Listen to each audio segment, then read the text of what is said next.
পাহাড় ভালোবাসে না এমন হয়তো একজনও কেউ খুঁজে পাওয়া যাবে না।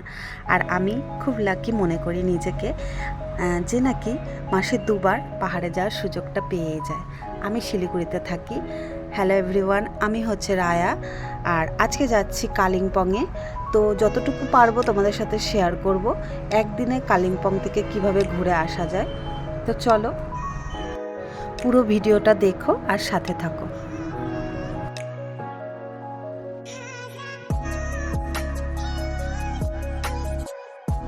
খুব সকালে ঘুম থেকে উঠে এক কাপ চা খেয়ে আমরা বেরিয়ে পড়েছিলাম শিলিগুড়ি জংশনের উদ্দেশ্যে।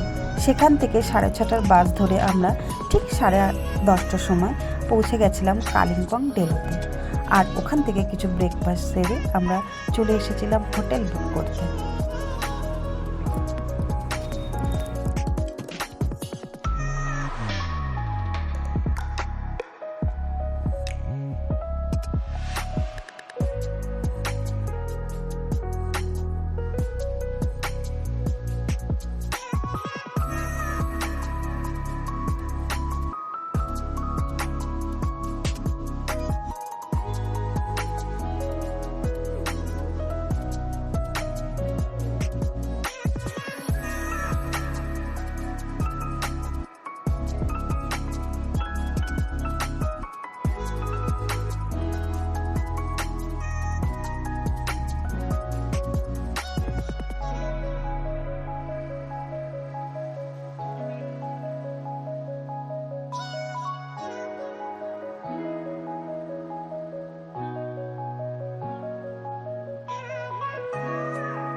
আমরা যে হোমস্টেটা বুক করেছিলাম সেখান থেকে কালিম্পং ডেলো পার্ক মাত্র 10 মিনিট। তাই আমরা হেঁটে হেঁটেই পার্কের উদ্দেশ্যে যাচ্ছিলাম আবার।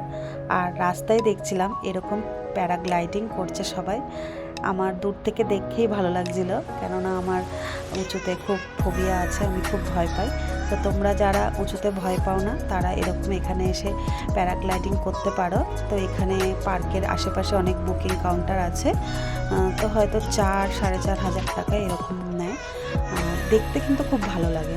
তো আমার দেখতেই ভালো লাগছিল, বেশ মাথার উপর দিকে উড়ে চলে যাচ্ছিলো। তো আসলে তোমরা এইটাকে খুব নিশ্চয়ই ট্রাই করবে, খুব ভালো একটা জিনিস, ভালো অভিজ্ঞতা হবে।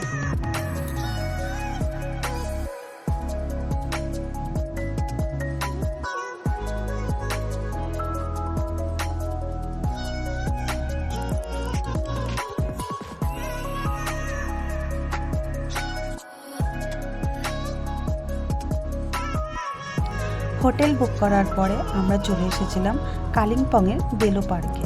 এখানেই আমরা অনেকটা সময় কাটাবো, তারপরে আমরা হোটেলের দিকে যাব।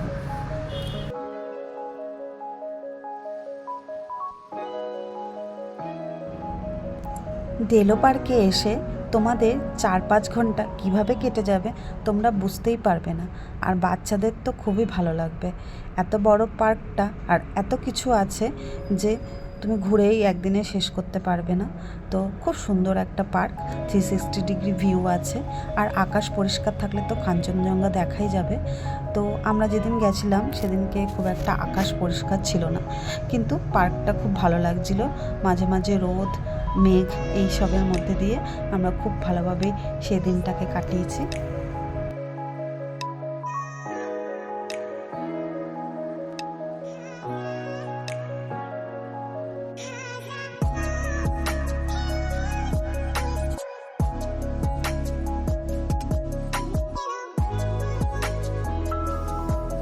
কালিম্পং ডেলো খুব ছোট্ট একটি গ্রাম। এখানে তোমরা কয়েকটা হোমস্টে পাবে, বেশি অপশন পাবে না, কিন্তু হোমস্টেগুলো খুব সুন্দর। তোমরা হোমস্টেতেই সারাদিনটা কাটিয়ে দিতে পারবে, খুব ভালো লাগবে। তাছাড়া কালিম্পংয়ের আশেপাশে এরকম অনেক অফবিট জায়গা আছে যেখানে অনেক ছোট ছোট হোমস্টে আছে। তোমরা সেখানে গিয়েও একটা দিন কাটাতে পারো, তোমাদের খুব ভালো লাগবে।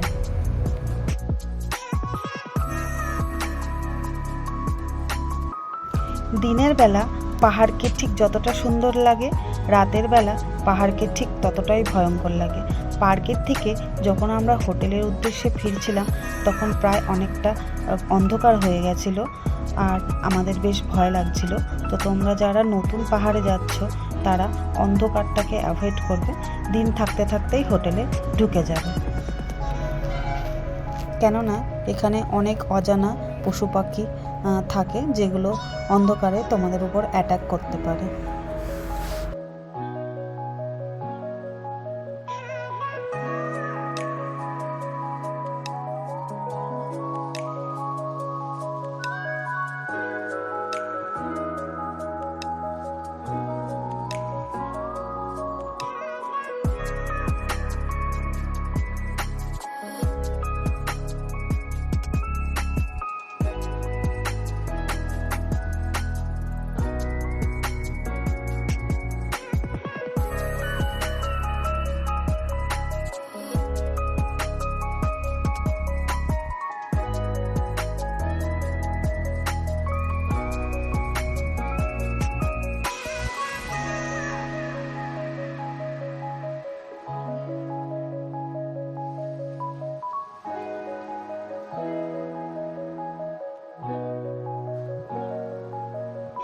সকালবেলা আমরা রেডি হয়ে চলে এসেছিলাম সায়েন্স পার্কে, যেটা ছিল আমাদের হোমস্টে থেকে একদম কাছে। তো এখানেও তোমাদের খুব ভালো লাগবে, বাচ্চাদেরও খুব ভালো লাগবে। এখানেও তোমাদের 3-4 ঘন্টা কিভাবে কেটে যাবে তোমরা বুঝতে পারবে না। আর তোমরা তো জানোই আমরা বাসে করে কালিম্পংয়ে এসেছিলাম, তো আমরা সেই বাসটা করেই আবার শিলিগুড়িতে ব্যাক করব। আর সেই বাসটা ছাড়ে কালিম্পং ডেলো পার্কের সামনে থেকে সকাল 11:30টার সময়। তো আমার এই একদিনের কালিম্পংয়ের ভিডিও তোমাদের কেমন লাগলো? যদি ভালো লেগে থাকে তাহলে প্লিজ একটা লাইক করে দিও আর কমেন্ট করে জানিও কেমন লেগেছে। আরও এরকম ভিডিও নিয়েও তোমাদের সাথে শেয়ার করতে চাই। আর তোমরা পাশে থেকো, তোমরা খুব ভালো থেকো, সুস্থ থেকো। টাটা, আবার দেখা হবে এমন একটা ভিডিওতে।